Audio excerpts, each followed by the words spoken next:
بسم اللہ الرحمن الرحیم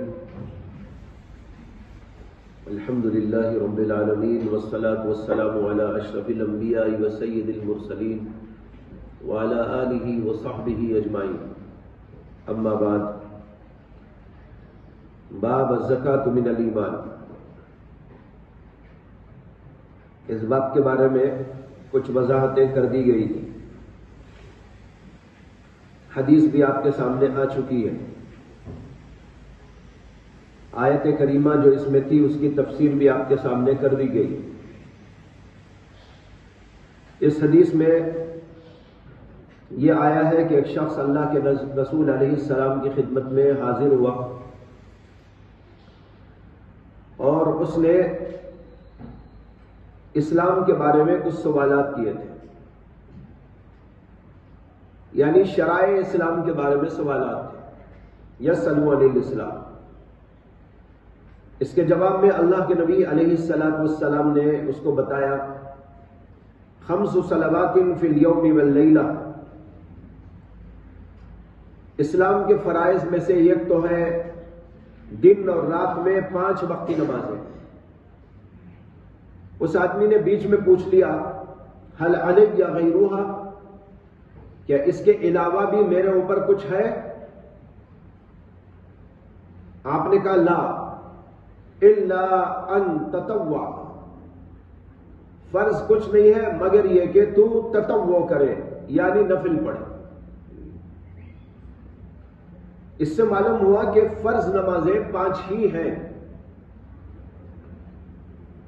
اس سے زیادہ نہیں۔ یہ مسئلہ متفق علیہ ہے، لیکن یہاں اس ضمن میں یہ سوال ہے کہ وتر کی نماز یہ کیا درجہ رکھتی ہے؟ امام شافعی، امام مالک اور امام احمد یہ حضرات کہتے ہیں کہ وتر کی نماز سنت ہے،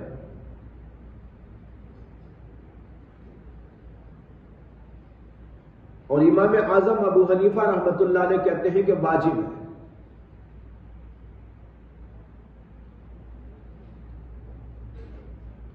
واجب بھی ضروری ہوتا ہے،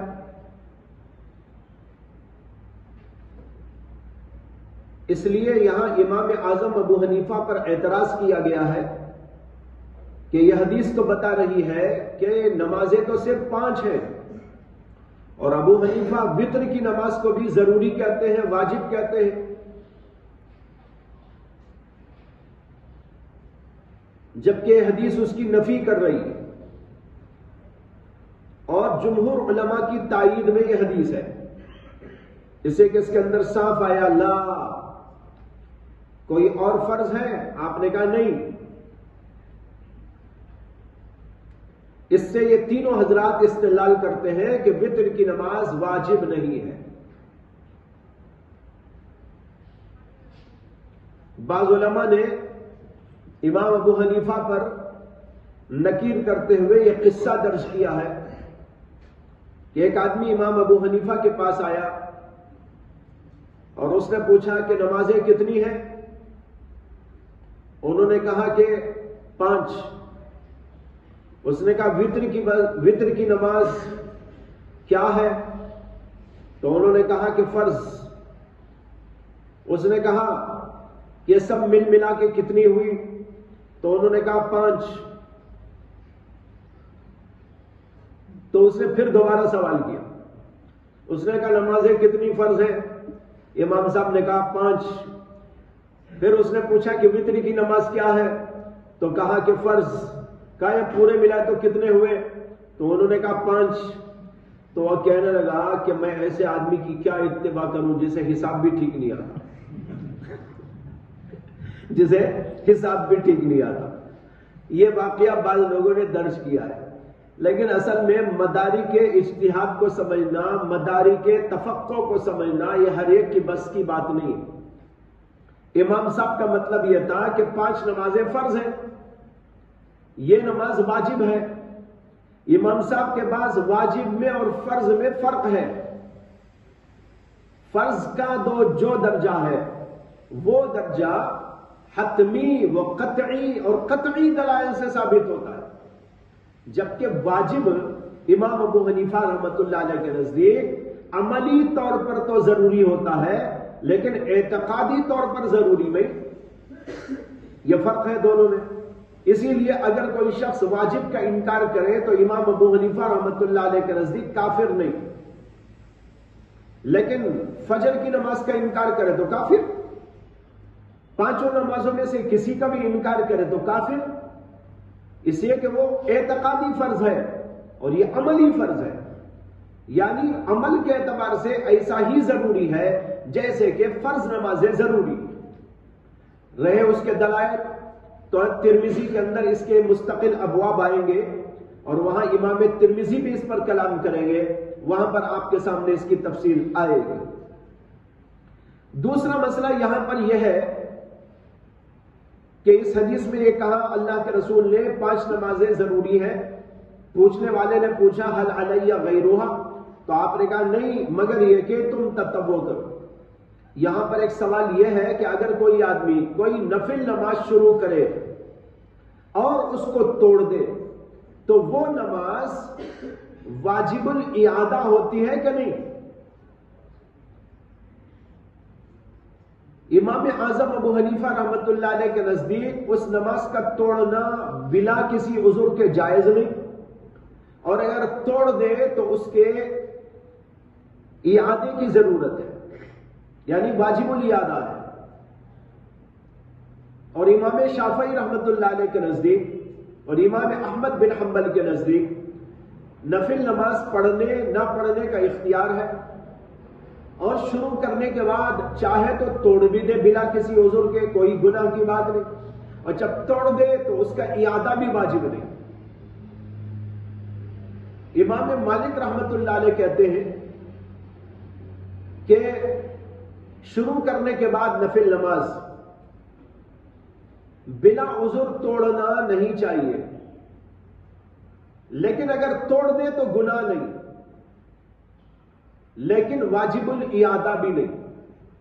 تو گویا 3 ائمہ اس بات پر متفق ہے کہ نفل نماز شروع کرنے کے بعد توڑ دے تو واجب الاعادہ نہیں ہے، اور امام اعظم ابو حنیفہ رحمۃ اللہ علیہ کہتے ہیں کہ یہ واجب الاعادہ ہے۔ یہاں پر یہ حضرات اسی حدیث سے استدلال کرتے ہیں کہ اللہ کے نبی نے 5 نمازوں کو ضروری قرار دیا ہے، اس کے علاوہ کوئی اور ضروری نہیں۔ اگر نماز نفل کو شروع کر کے توڑنے کے بعد وہ بھی ضروری ہوتی تو ایک اور نماز ہوتی، وہ ایک اور نماز ضروری ہوتی، حالانکہ اللہ کے رسول نے خود کہہ دیا لا الا ان تطوع، لیکن اس کا جواب یہ دیا جا سکتا ہے کہ اللہ کے رسول نے ان نمازوں کا یہاں ذکر نہیں کیا ہے جو بندہ کبھی کچھ کر کے اپنے اوپر واجب کر لیتا ہے۔ دیکھیے اگر کوئی شخص نفل نماز کی نظر مانتا ہے تو واجب ہو جاتی ہے کہ نہیں ہوتی؟ اس کا ذکر بھی اس میں نہیں ہے۔ 5 نمازوں کا ذکر ہے، آگے ہے لا الا ان تطوع، اور تمام علماء مانتے ہیں کہ اگر کوئی شخص اس بات کی نظر مانتا ہے کہ میرا فلاں کام ہو گیا تو میں 10 رکعت نماز پڑھوں گا تو وہ نماز تو واجب ہو جاتی ہے، حالانکہ اس کا ذکر بھی یہاں پر نہیں ہے۔ اس لیے جو بندہ اپنے اوپر خود لازم کر لیتا ہے اس کا ذکر یہاں پر حضور اقدس صلی اللہ علیہ وسلم نے نہیں کیا ہے، اس لیے امام اعظم پر اس میں کوئی اعتراض کی بات نہیں۔ اور یہ مسئلہ بھی کہ جو ہے ترمذی کے اندر آئے گا۔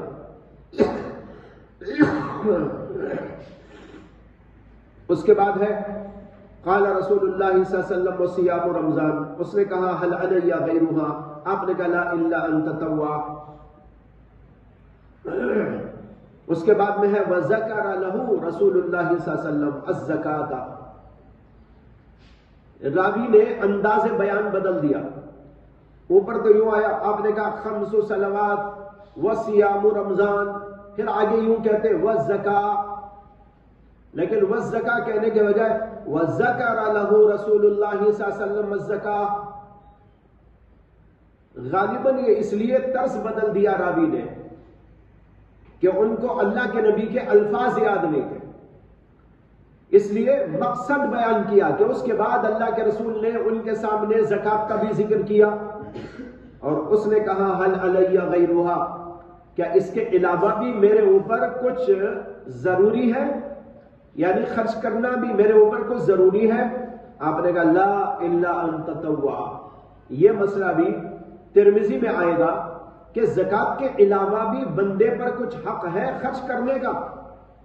دو قسم کی روایتیں ترمذی میں موجود ہیں.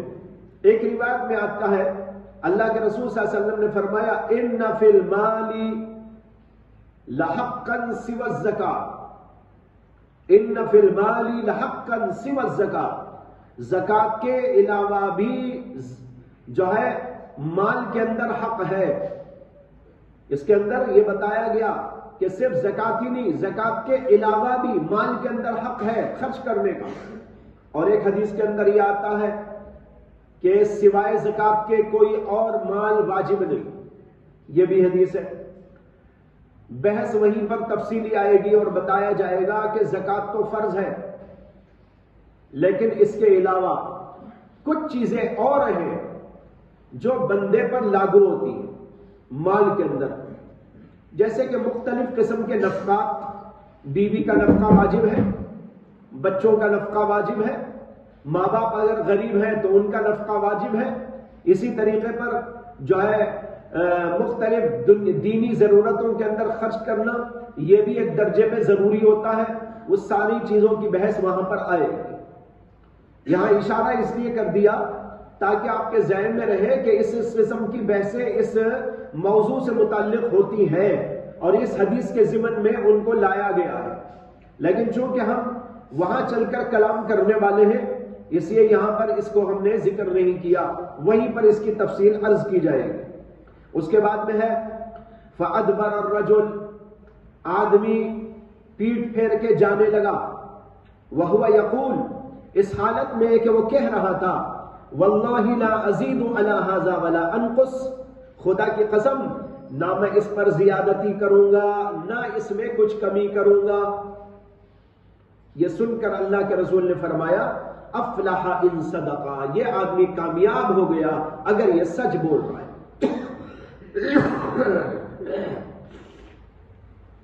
اس حدیث میں ایک سوال یہ ہے کہ یہاں پر حج کا ذکر کیوں نہیں ہے؟ زکات پر بات ختم ہو گئی، نمازوں کا ذکر آیا، روزوں کا آیا، زکات کا آیا، لیکن حج کا ذکر کیوں نہیں؟ اس کے جواب میں بعض علماء کہتے ہیں کہ اللہ کے رسول نے دیگر اور چیزوں کا بھی ذکر کیا تھا، لیکن اس روایت میں راوی نے اختصار کر دیا ہے، کیونکہ بخاری کے اندر ایک روایت اسی میں یوں آئی اخبرہ رسول اللہ صلی اللہ علیہ وسلم بشرائع الاسلام. راوی کہتے ہیں کہ اللہ کے رسول نے اس آدمی کو تمام شرائع اسلام کی خبر دی. اخبرہ رسول اللہ صلی اللہ علیہ وسلم بشرائع الاسلام. شرائع کے اندر تو سب آ گیا، نماز بھی آ گئی، روزہ بھی آ گیا، زکات بھی آ گئی، حج بھی آ گیا. تو معلوم یہ ہوتا ہے کہ آپ نے سبھی چیزوں کا ذکر کیا، لیکن بعض راویوں نے اس روایت کے اندر اختصار کر دیا ہے. ایک جواب یہ دیا گیا ہے کہ یہ واقعہ اس وقت میں پیش آیا تھا سوال و جواب کا جبکہ ابھی حج فرض نہیں ہوا تھا. اس لیے کہ حج کی فرضیت اللہ کے رسول علیہ الصلوۃ والسلام کے زمانے کے اخیر میں ہوئی، یعنی 8 ذی الحجہ میں. یہ واقعہ 5 یا 6 ذی الحجہ میں پیش آیا، جبکہ سوال کرنے والا آ کر حضور سے سوال کر رہا تھا.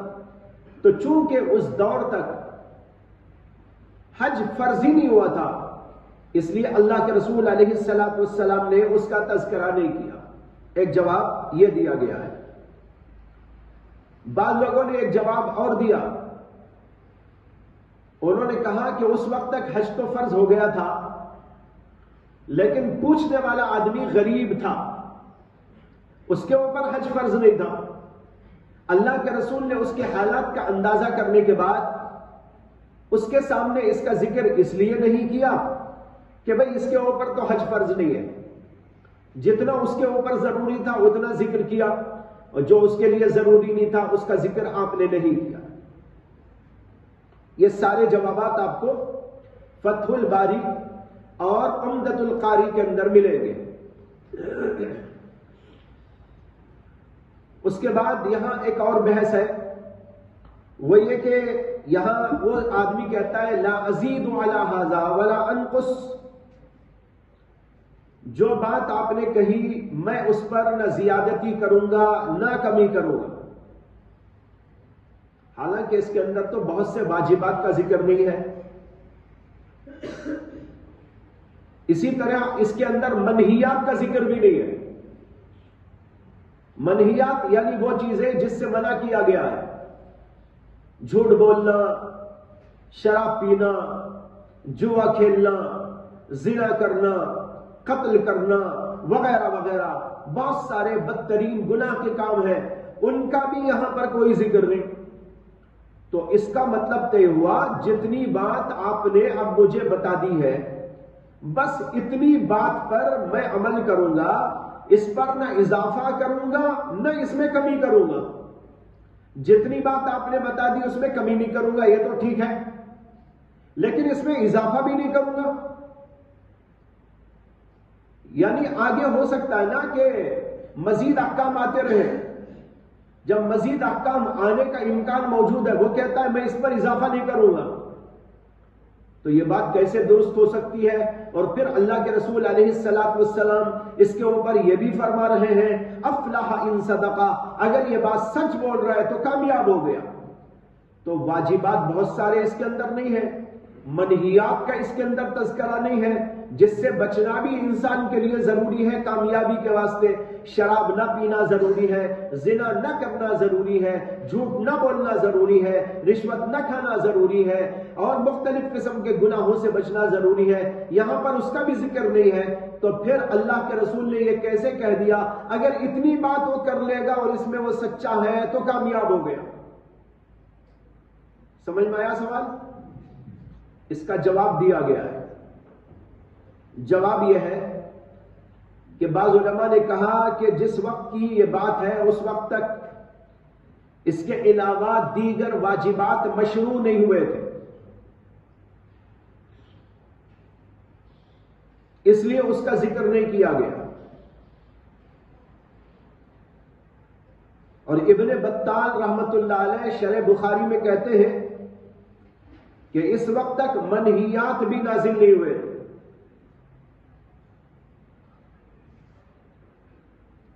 لیکن حافظ ابن حجر نے ابن بطال کا رد کیا ہے، اور انہوں نے کہا کہ یہ بات بہت ہی تعجب خیز ہے کہ اس زمانے تک کوئی بھی منہیات نازل نہ ہوئے ہو. اگر مان لے کہ 5 ہجری میں 6 ہجری میں واقعہ یہ پیش آیا تھا تو تب تک بہت سارے احکامات منہیات کے نازل ہو گئے تھے. اس لیے یہ کہنا کہ منہیات کے کوئی احکام اس وقت تک نازل نہ ہوئے تھے جیسے کہ ابن بطال کی رائے ہے، یہ قابل تعجب ہے. اس کے بعد ابن حجر یہ جواب دیتے ہیں کہ چونکہ اللہ کے نبی نے مختلف چیزیں بیان کی تھی، راوی نے اس کا یہاں ذکر نہیں کیا ہے. جیسے کہ میں نے بخاری کی وہ روایت سنائی تھی، اس میں آیا اخبرہ رسول اللہ صلی اللہ علیہ وسلم بشرائع الاسلام، اللہ کے رسول نے اسے شرائع اسلام کی تعلیم دی اور اس کے بارے میں خبر دی. اب یہاں شرائع اسلام کے اندر دونوں طرح کی باتیں آ گئی، یعنی وہ احکام بھی آ گئے جو مامورات کی قبیل سے ہیں اور وہ بھی آ گئے جو منہیات کی قبیل سے ہیں. منہیات یعنی جن سے منع کیا گیا وہ بھی شرائع اسلام کے اندر اس طور پر داخل ہے کہ اس سے منع کیا گیا ہے. تو لہذا ابن حجر اسقلانی کہتے ہیں کہ شرائع اسلام کا مطلب یہ ہے کہ جو کچھ ضروری تھا وہ سب کچھ بیان کر دیا، چاہے وہ از قبیل مامورات ہو یا از قبیل منہیات ہو. راویوں نے تفصیلات کو یہاں پر چھوڑ دیا اور اجمالاً اتنا کہہ دیا اخبرہ رسول اللہ صلی اللہ علیہ وسلم بشرائع الاسلام، اس پر اس آدمی نے کہا لا ازید علی ھذا ولا انقص، یہ جواب دیا گیا ہے۔ بعض علماء کہتے ہیں کہ چونکہ وہ شخص قریب العہد بالاسلام تھا، یعنی ابھی ابھی اسلام لانے والے لوگوں میں سے تھا، تو قریب العہد جو ہوتا ہے اس کے سامنے ساری تفصیلات بیان کرنے سے وہ آدمی ہو سکتا ہے کہ اس کو بہت سمجھنے لگے۔ جیسے بچے کو آپ پڑھاتے ہیں تو ایک ہی دن سب تھوڑا ہی پڑھا دیتے ہیں، بلکہ تھوڑا تھوڑا پڑھاتے ہیں۔ اللہ کے رسول نے اس زمانے میں اس کے واسطے جتنی ضرورت کی بات تھی وہ بیان کر دی، باقی چیزوں کو بیان نہیں کیا۔ بیان نہیں کرنے کا مطلب یہ نہیں ہے کہ وہ ضروری نہیں، بلکہ مطلب یہ ہے کہ آگے چل کر سیکھتا رہے گا، پڑھتا رہے گا، معلومات کرتا رہے گا۔ اور اس نے جو کہا لا ازید علی ھذا، میں اس پر زیادتی نہیں کروں گا، اس کا مطلب ہے میں اپنی طرف سے زیادتی نہیں کروں گا۔ یہ مطلب نہیں کہ حضور بولیں گے تب بھی زیادتی نہیں کروں گا۔ تو حضور نے چند باتیں اسے سکھائی، اسے کہ وہ ابھی ابھی مسلمان ہوا تھا، ساری باتیں اس کو تعلیم نہیں دی، تمام منہیات، تمام کے تمام مامورات، تمام کے تمام واجبات ایک ہی مجلس کے اندر بیان نہیں کیے تاکہ اس کے اوپر آسانی رہے، آہستہ آہستہ سیکھتا جائے۔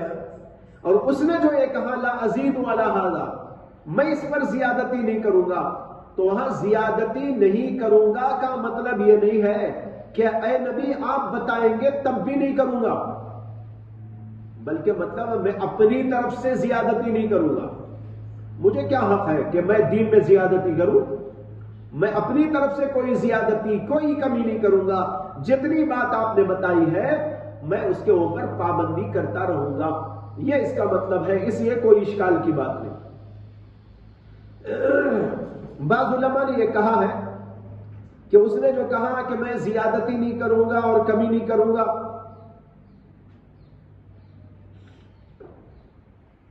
اس سے اصل میں مبالغہ فی التصدیق مقصود ہے، یعنی جتنی باتیں آپ نے کہی میں نے دل سے اس کو قبول کر لیا، اس میں کمی بیشی نہیں کروں گا۔ کمی بیشی نہ کرنا ایک انداز بیان ہے،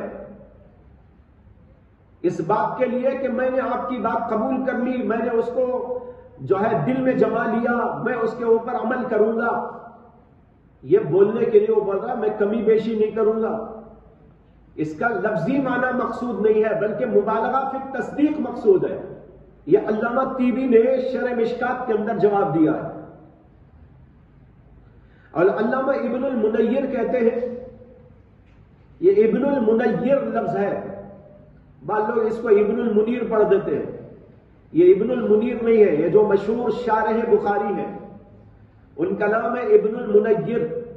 علامہ ابن المنیر کہتے ہیں کہ اس نے جو کہا لا ازید علی ھذا ولا انقص، اس کا تعلق تبلیغ دین سے ہے، عمل سے نہیں ہے۔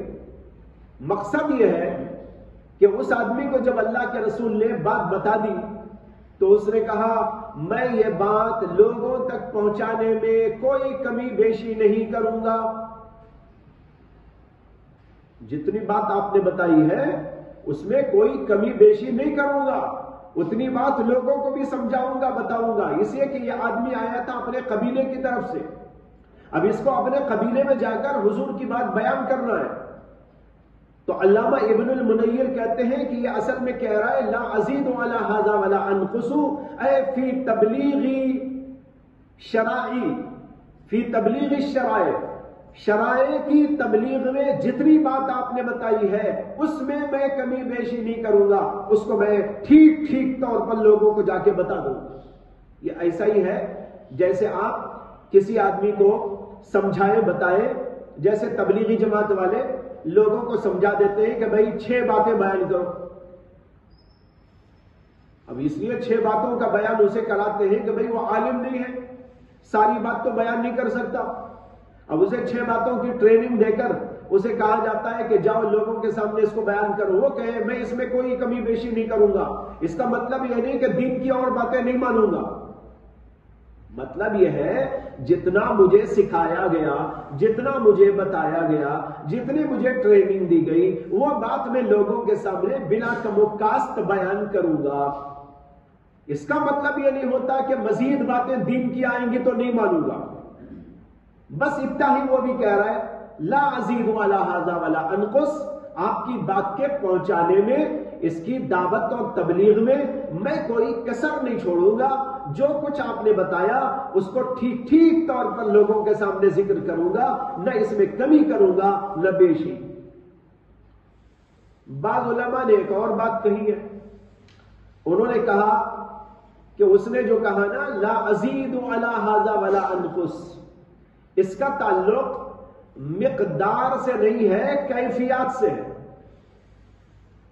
کیا مطلب؟ مطلب یہ ہے کہ اے نبی آپ نے جو کچھ بیان کیا ہے اس کی کیفیات میں کوئی تبدیلی اپنی طرف سے نہیں کروں گا، کمی بیشی نہیں کروں گا. فجر کی 2 رکعتیں 2 ہی پڑھوں گا، اس میں کمی بیشی نہیں کروں گا. 4 رکعت ظہر کی ہے تو 4 ہی پڑھوں گا، اس میں کمی بیشی نہیں کروں گا. جتنے روزے میرے اوپر ضروری ہیں اس میں کمی بیشی نہیں کروں گا. سمجھ میں آیا؟ کمی بیشی یہاں دونوں طرف فٹ ہوتا ہے. نماز میں کمی بھی نہیں کر سکتے، زیادتی بھی نہیں کر سکتے.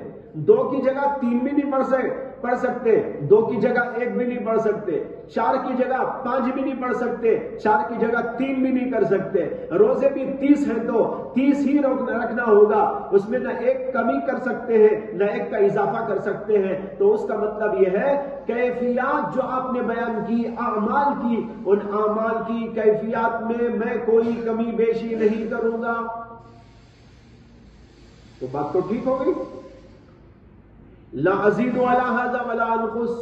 اس پر اللہ کے نبی نے کہا افلح ان صدق، اگر یہ سچ بول رہا ہے تو کامیاب ہو گیا. اس لیے کہ جو آدمی نمازوں میں کمی بیشی کر دے، 2 کی جگہ 4 پڑھے، 4 کی جگہ 2 پڑھے، 3 کی جگہ 4 پڑھ لے، 4 کی جگہ عشاء میں 3 پڑھ لے، تو کامیاب نہیں ہو سکتا. روزوں میں کمی کر ڈالے، 1 مہینے کے روزے اللہ نے فرض کیے ہیں، ایک آدمی کہتا میں 1.5 مہینے کے روزے رکھوں گا، یہ ایک آدمی کہتا ہے کہ میں 25 ہی دن کے روزے رکھوں گا. یہ ناکام انسان ہے. اسی طرح زکات میں جتنا اللہ نے فرض کیا ہے، جتنی مقدار زکات میں نکالنا ہے، جن جن لوگوں کو دینا ہے، جو کچھ آپ نے بیان کیا، میں اس میں کوئی کمی بیشی نہیں کروں گا. یہ بعض علماء نے جواب دیا. ایک جواب حضرت شیخ الہند محمود حسن دیوبندی رحمت اللہ علیہ نے دیا ہے. انہوں نے کہا دیکھو بعض وقت ایسا ہوتا ہے کہ مقصود کلام ایک جملہ ہوتا ہے، تحسین کلام کے لیے ایک اور جملہ بڑھا کے لاتے ہیں جو مقصود نہیں ہوتا. مقصود ایک ہی جملہ ہوتا ہے. حضرت نے مثال دی جیسے ایک آدمی کسی دکان پہ جاتا ہے خریدنے کے لیے، تو اسے کہتا ہے کہ بھائی ٹھیک ٹھیک تولنا، کمی بیشی نہ کرنا. ٹھیک ٹھیک تولنا، کمی بیشی نہ کرنا. حضرت کہتے ہیں کہ اسے بیشی کرنے میں کیا اعتراض ہے؟ اعتراض تو کمی میں ہے نا. کمی نہ کرو یہ بولنا چاہ رہا ہے اصل میں. اگر دکان والا 1 کلو کی جگہ اسے 1 کلو 10 گرام دے دے تو کیا اعتراض ہے؟ وہ لے کے اچھا آ جائے. اس میں وہ سے بولنا نہیں ہے، بیشی نہ کرو بولنا نہیں ہے، بولنا ہے کمی نہ کرو. لیکن کلام کی تحسین میں وہ جملہ بھی ملا لیا جاتا ہے، نہ کمی کرو نہ بیشی کرو، کمی بیشی نہ کرو. یہ تحسین کلام کے لیے. اسی طرح حضرت کہتے ہیں کہ اس آدمی نے جب کہا لا ازید علی ھذا ولا انقص، تو اس کا مطلب ہے آپ نے جو کچھ کہا اس میں کوئی کمی نہیں کروں گا. یہ مقصود کلام ہے اس کا. لا ازید جو بول رہا ہے وہ ایسے ہی ہے جیسے وہاں لا ازید جو وہ کہہ رہا لا تزد، زیادہ نہ دو، حالانکہ زیادہ نہ دو بولنا مقصود نہیں ہے، بولنا ہے کم نہ دو۔ اسی طرح یہ کہنا چاہتا ہے میں کمی نہیں کروں گا، دین میں کوئی کمی نہیں کروں گا، جتنا آپ نے کہا اتنا میں کروں گا۔ لا ازیدو اس کے ساتھ تحسین کلام کے لیے آ گیا، مقصود کلام وہ نہیں ہے۔ لہذا اگر وہ آدمی کے سامنے دین کی مزید باتیں، دین کے اور شرائع، دین کے اور واجبات، دین کے اور احکامات بعد میں آئے تو اس کا مطلب یہ نہیں ہے کہ وہ یہ کہہ رہا ہے کہ میں نہیں مانوں گا، میں نہیں کروں گا، اس پر زیادتی نہیں کروں گا۔ یہ مقصود کلام نہیں ہے، مقصود کلام ہے کمی نہیں کروں گا، باقی زیادتی ہوگی تو کروں گا۔ یہ چند جوابات اس سلسلے کے اعتراض پر دیے گئے ہیں، آپ کے سامنے تفصیلاً رکھ دیے گئے۔ اس کے بعد دوسرا باب ہے، پڑھ لیجیے اس کو۔ بسم اللہ الرحمن الرحیم، الحمد للہ رب وعلى آلہ وصحبہ اجمعین، اما بعد، وبالسند المتصل منا الى الشیخ الامام الہمام امیر المؤمنین فی الحدیث ابی عبد اللہ محمد بن اسماعیل بن ابراہیم بن المغیرة بن مردسبة الجعفی الیمانی المخالف رحمہ اللہ تعالی انہ قال باب اتباع الجنائز من الإيمان، وبه قال حدثنا أحمد بن عبد الله بن علي المنذوفي قال حدثنا روح قال حدثنا عوف عن الحسن ومحمد عن أبي هريرة أن رسول الله صلى الله عليه وسلم قال من اتبع جنازة مسلم إيمانا واحتسابا وكان معه حتى يصلي عليها ويفرغ من دفنها فإنه يرجع من الأجر بقيراطين كل قيراط مثل أحد، ومن صلى عليها ثم رجع قبل أن تدفن فإنه يرجع من الأجر بقيراط. تابعه عثمان المؤذن قال حدثنا عوف عن محمد عن أبي هريرة عن النبي صلى الله عليه وسلم نحوه۔ شرکت کرنا بھی ایمان کا تقاضا ہے، جنازوں کے پیچھے چلنا ایمان میں سے ہے۔ یہ باب قائم کیا ہے امام بخاری رحمۃ اللہ علیہ نے۔ اوپر باب تھا زکوٰۃ کا، زکوٰۃ کے باب کے بعد اتباع الجنائز کا باب لائے۔ دونوں میں مناسبت یہ ہے کہ جیسے میں نے پہلے کہا ہے کہ امام بخاری رحمۃ اللہ علیہ کا اصل مقصود مختلف اعمال اور مختلف امور دین کو پیش کرنا ہے، یکے بعد دیگرے مختلف اعمال کو پیش کرتے جا رہے ہیں۔ اوپر نماز کا ذکر آیا تھا، پھر اس کے بعد زکوٰۃ کا ذکر آیا، پھر اسی کے بعد اتباع جنائز اس کا ذکر فرمایا۔ مقصد یہ ہے کہ یہ سب امور دین کے اندر داخل ہے۔ اب رہا یہ سوال کہ زکوٰۃ میں اور اتباع جنازہ میں کیا مناسبت ہے؟ پہلے تو مناسبت ڈھونڈنے کی کوئی ضرورت ہی نہیں، اس لیے کہ مختلف اعمال کو پیش کرتے جا رہے ہیں، یہ کے بعد دیگرے، یہ بھی ایمان ہے، یہ بھی ایمان ہے، یہ بھی ایمان ہے، یہ بھی ایمان ہے، اسی طرح یہ بھی ایمان ہے۔ لیکن بعض علماء نے یہ مناسبت بیان کی ہے کہ جو اعمال فرائض کے درجے کے تھے، امام بخاری نے اس کو یہاں تک بیان کیا، جن میں نماز کا ذکر بھی آیا، زکوٰۃ کا ذکر بھی آیا۔ اس کے بعد پھر اتباع جنائز کا ذکر اس لیے کیا کہ فرائض ختم ہونے کے بعد گویا کہ آدمی کی زندگی ختم ہو رہی ہے۔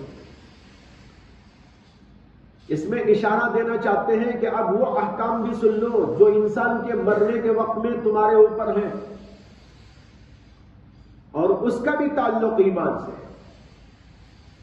جب تک زندہ رہ کر آدمی کرتا ہے، اس کے یہ بہت سارے اعمال آپ کے سامنے ذکر کیے گئے، ان کے اندر بھی ایمان کا پہلو ہے، اور جب انسان مرتا ہے تو وہاں بھی کچھ چیزیں ایسی ہیں جن کے انجام دینے پر انسان ایمان سے تعلق پیدا کرتا ہے، اس کا ذکر یہاں پر کرنا مقصود ہے، اس لیے اتباع الجنائز من الایمان کا باب قائم کر دیا۔ بعض علماء نے یہ کہا ہے کہ دونوں میں تعلق یہ ہے کہ زکوٰۃ جب دی جاتی ہے تو اس کا دوسروں کو نفع پہنچتا ہے۔ زکوٰۃ جب دی جاتی ہے تو اس کو غریبوں کو دیتے ہیں، یتیموں کو دیتے ہیں، بیواؤں مسکینوں کو دیتے ہیں، لہذا اس کا نفع دوسروں کو۔ اسی طریقے پر اتباع جنائز میں بھی دوسروں کو فائدہ ہے، مرنے والے کو فائدہ ہے یا مرنے والے کے گھر والوں کو فائدہ ہے۔ جب ہم اتباع جنائز کریں گے تو ان کو فائدہ ہے اس میں، یعنی ان کی تسلی کا سامان ہے، ان کی ہمدردی و غمخاری ہے۔ جیسے زکوٰۃ کا مال دیتے ہیں تو ہمدردی سے غمخاری سے دیتے ہیں اور غریبوں کو دے کر ان کی ہمدردی و غمخاری کرتے ہیں، اسی طریقے پر جب آدمی مر جاتا ہے تو اس کے جنازے میں شرکت کرنے سے جنازے کو بھی فائدہ پہنچتا ہے نماز کا، اور اس کے گھر والوں کو بھی تسلی کا سامان ملتا ہے، اس لیے دونوں کے اندر یہ مناسبت ہے۔ اور مقصد امام بخاری کا اس سے یہ بتانا ہے کہ اتباع جنائز بھی ایمان سے تعلق رکھنے والی چیز ہے۔ ایسا نہیں جیسے کہ مرجئہ کہتے ہیں کہ ایک آدمی ایمان لانے کے بعد کسی عمل کی کوئی ضرورت نہیں، یہ سب کے سب وہ اعمال ہیں جس کی انسان کو ضرورت ہے، جس کے فوائد ہیں، جس کے برکات ہیں، جس سے ایمان تر و تازہ ہوتا ہے، جس سے ایمان کے اندر جینا پیدا ہوتا ہے، جس سے ایمان کے اندر کمال پیدا ہوتا ہے، ایمان میں تقویت ملتی ہے۔ اس لیے ان سب اعمال کو اختیار کرنا ضروری ہے، اس کے لیے باب قائم کیا اور اس کے اندر حدیث لائے۔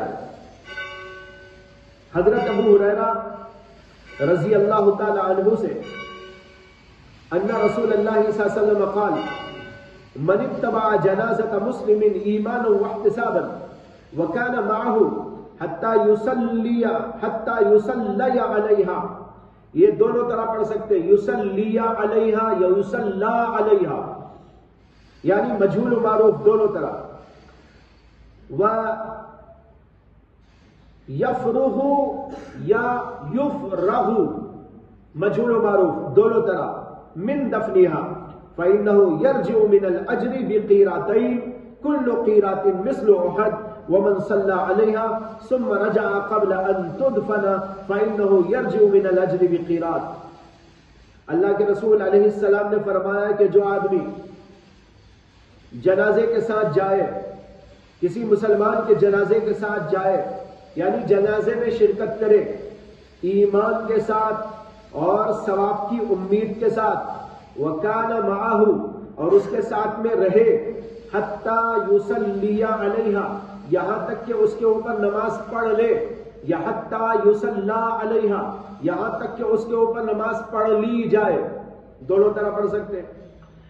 وَيَفْرُغَ مِن دَفْنِهَا اور يَفْرُغُ مِن دَفْنِهَا پڑھیں گے تو یہ معروف کا صیغہ ہوگا، اور وہ فارغ ہو جائے اس کے دفن سے، یا مجہول پڑھے وَيُفْرَغُ مِن دَفْنِهَا کہ اس کے دفن سے فارغ ہو جایا جائے، یعنی لوگ فارغ ہو جائے تب تک شریک رہے، تو وہ آدمی لوٹتا ہے اجر میں سے 2 قیرات لے کر۔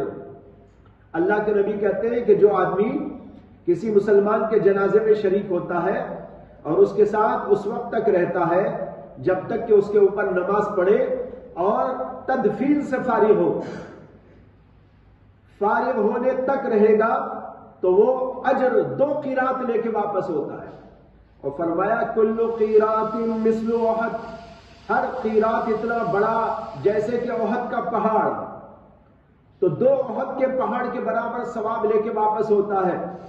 ومن صلی علیہا اور جو آدمی صرف نماز پڑھتا ہے، ثم رجع پھر لوٹ جاتا ہے، قبل ان تدفن دفن کیے جانے سے پہلے فَإِنَّهُ يَرْجِعُ مِنَ الْأَجْرِ بِقِيرَاط، تو وہ ایک قیراط اجر لے کے واپس ہوتا ہے۔ تو جو آدمی جنازے میں شرکت کرے، اتباع جنائز عنوان ہے، اور اس کے معنی آتے ہیں تجہیز و تکفین، نماز وغیرہ میں شریک ہونا۔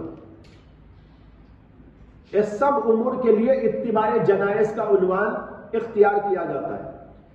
یہ نہیں کہ صرف جنازے میں شرکت، جب وہ تیار ہو جائے، تیار ہونے سے پہلے، مرنے کے بعد ہی سے اس کے مختلف امور میں شرکت، یہ سب اس میں داخل۔ من اتبع جنازۃ مسلم، جو آدمی مسلمان کے جنازے میں شرکت کرے، یعنی اس کی تجہیز میں، نہلانے میں، اور اس کے بعد اس کو اٹھانے میں، اس کی نماز میں، پھر اس کے بعد دفن میں، ان سب امور پر اتباع جنائز کا لفظ استعمال کیا جاتا ہے۔ تو جو یہ کرے گا، دفن تک شریک رہ کر آئے گا، اس کے لیے فرمایا کہ 2 قیراط اجر ملتا ہے، اور جو صرف نماز پڑھ کے چلے جاتا ہے اس کے لیے یہ ہے کہ 1 قیراط اجر لے کے واپس ہوتا ہے۔ 1 قیراط کہتے ہیں کہ 1 دینار کا 20واں حصہ، 1 دینار کا 20واں حصہ۔ لیکن یہاں یہ مراد نہیں ہے، یہ تو بہت چھوٹی مقدار ہے۔ بسا اوقات اللہ کے نبی علیہ الصلوۃ والسلام دنیا کا لفظ استعمال کرتے ہیں، لیکن اس میں معنی آخرت کے دیتے ہیں۔ جیسے دن ہمارے ہاں 24 گھنٹے کا ہوتا ہے، لیکن قرآن میں ہے کہ تمہارے نزدیک ایک دن جتنا ہوتا ہے، اللہ کے نزدیک وہ کألف سنۃ مما تعدون، جو تم شمار کرتے ہو اس کے اعتبار سے اللہ کے نزدیک ایک دن 1000 برس کے برابر ہے۔ کألف سنۃ، 1000 برس۔ تو یہ آخرت کا دن ہے۔ ہمارا دن تو ہے 24 گھنٹے کا، اور اللہ کے پاس کا جو دن ہوتا ہے وہ 1000 برس کا۔ دنیا کے 1000 برس ہوں گے، اللہ کا ایک دن ہوگا۔ اب بولنے کو یہ یوم بول دیں گے، لیکن مراد وہاں کا لیں گے۔ اسی طریقے پر یہاں قیراط کا لفظ استعمال کیا گیا۔ قیراط دنیا کے اعتبار سے بہت معمولی مقدار ہے، اور وہ مقدار کیا ہے؟ 1 دینار کا 20واں حصہ۔ لیکن مراد یہاں پر وہ نہیں ہے، یہ آخرت کا قیراط مراد ہے۔ اسی لیے آگے فرمایا کل قیراط مثل احد، ہر قیراط 1 احد پہاڑ کے برابر ہے۔ احد پہاڑ کتنا بڑا ہے؟ مدینے کو گھیرے ہوئے ہے، مدینے کی گویا فصیل ہے، جہاں بھی دیکھیں یہاں سے وہاں تک پھیلا ہوا نظر آتا ہے۔ مدینے کا گویا بارڈر ہے، اتنا لمبا چوڑا پہاڑ۔ اللہ کے نبی کہتے ہیں وہ 1 قیراط، اتنا بڑا ثواب ملتا ہے۔ اور ایسے 2 قیراط لے کر وہ آدمی واپس ہوتا ہے، اور جو آدمی صرف نماز پڑھ کے واپس ہو جاتا ہے اسے 1 قیراط ثواب ملتا ہے۔ معلوم ہوا کہ یہ اجر کا باعث ہے، اور اجر جب ملتا ہے تو انسان کے ایمان میں تقویت ملتی ہے۔ اور امام بخاری کا مقصد یہاں پر یہ لفظ ہے ایمانا واحتسابا۔ اللہ کے نبی نے کہا جو آدمی جنازے میں شرکت کرتا ہے ایمان کی وجہ سے، ایمان کی وجہ سے، معلوم ہوا کہ جنازے میں شرکت کا عمل بھی ایمان کا تقاضا ہے، لہذا یہ ایمانیات میں داخل ہے، ایمان سے تعلق رکھنے والی چیزوں میں داخل ہے۔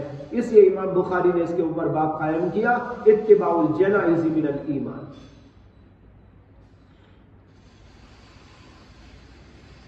اس کے بعد امام بخاری کہتے ہیں تابعہ عثمان المؤذن قال حدثنا عوف عن محمد عن ابی ہریرہ عن النبی صلی اللہ علیہ وسلم نحوہ۔ یہ اس کی دوسری سند بیان کی ہے، متابعت بیان کی۔ کہتے ہیں تابعہ عثمان، عثمان نے متابعت کی ہے ان کی، کس کی؟ روح کی متابعت کی ہے۔ یہاں دیکھو سند کے اندر حدثنا احمد بن عبداللہ ابن علی قال حدثنا روح قال حدثنا عوف۔ عوف سے بیان کرنے والے یہاں ہے روح، یہاں کہتے ہیں عثمان المؤذن نے کہا حدثنا عوف، عثمان المؤذن بھی روایت کر رہے ہیں عوف سے، تو روح اور جو ہے عثمان یہ دونوں شاگرد ہیں عوف کے، روح بھی شاگرد ہیں، عثمان المؤذن بھی ان کے جو ہے شاگرد ہیں، یہ دونوں شاگرد اس حدیث کو بیان کر رہے ہیں۔ یہ عثمان المؤذن یہ امام بخاری کے استاد بھی ہیں، امام بخاری نے ان سے براہ راست بھی سنا ہے اور دیگر واسطوں سے بھی ان سے روایت لی ہے، دونوں طرح امام بخاری نے ان سے روایت لی ہے، ان سے یہ روایت آئی اور انہوں نے عوف سے اس حدیث کو بیان کیا نحوہ اسی کے جیسی، یعنی لگ بھگ انہی کے الفاظ کے ساتھ، لفظ یکساں نہیں ہے، معنی یکساں ہے۔